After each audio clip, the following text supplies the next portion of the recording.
Hello, once again, and welcome to Meaningful 5 Minutes with Mommy Reads.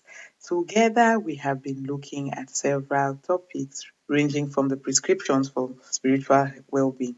And so, for slot 26, we looked at some of the things that we should desist from so that our prescription can work effectively in our life. And the first of such things that we should desist from is sexual immorality. And we were told that God frowns at sexual immorality. God frowns at us going after prostitutes in 1 Corinthians 6 verse 16.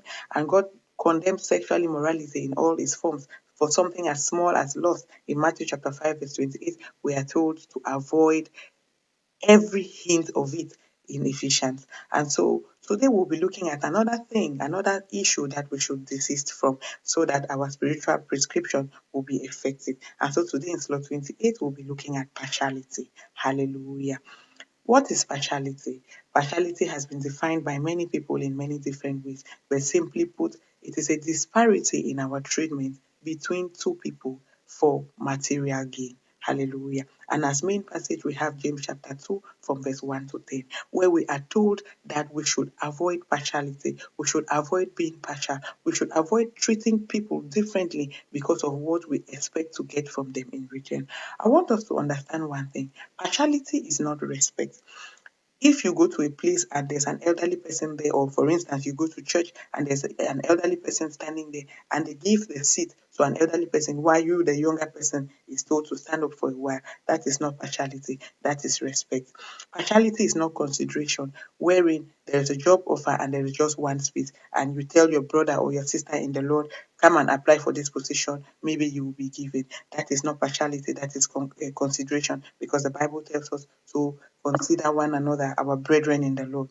But partiality is you who is giving that man, that woman, that boy, that girl, that brother, or that sister in church a position which he or she does not merit, a position which he or she cannot handle based on the spiritual backing, because you know that you will get something in return.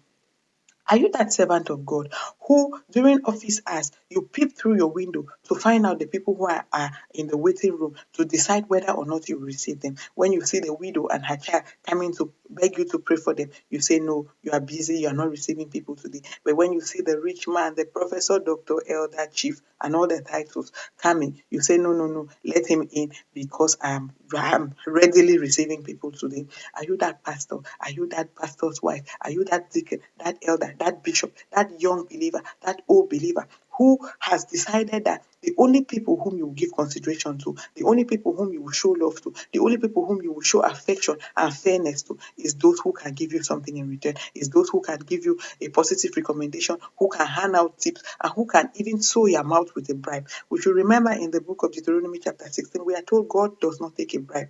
And if we are made in the image of God, we should be imitators of Christ. We should be people who act like God. We should be people who are willing to be serviceable to others without expecting anything in return. Are we the people, the kind of Christians who want particular people to sit beside us in church during services because we know that we stand to gain something from them? There's an English proverb that says, a rich man's fat does not smell. Are we the church of Christ that is covering up the wrong that is done by that rich elder or that is done by that rich bishop, that rich deacon, simply because we know that when we go to his house, we will get trinkets in return? Are we the ones who are mortgaging the faith of Christ?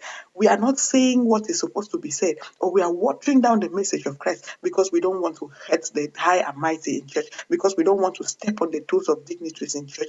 Are we the ones who are not preaching the gospel as it is because we are afraid of the reaction of the people in church, or because we are afraid of what the high and mighty in society will say about us or will say about our church?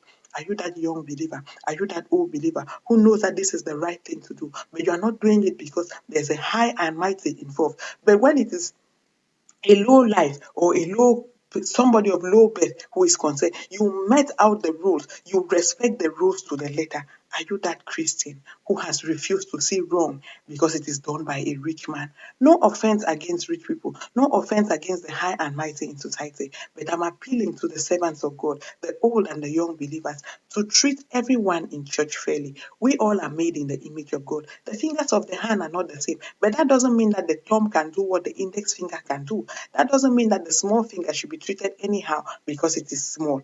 It also has its role to play. Let us treat everyone fairly. Let us show love to everyone. Let us shut the door to partiality, and let us encourage love and affection for one another.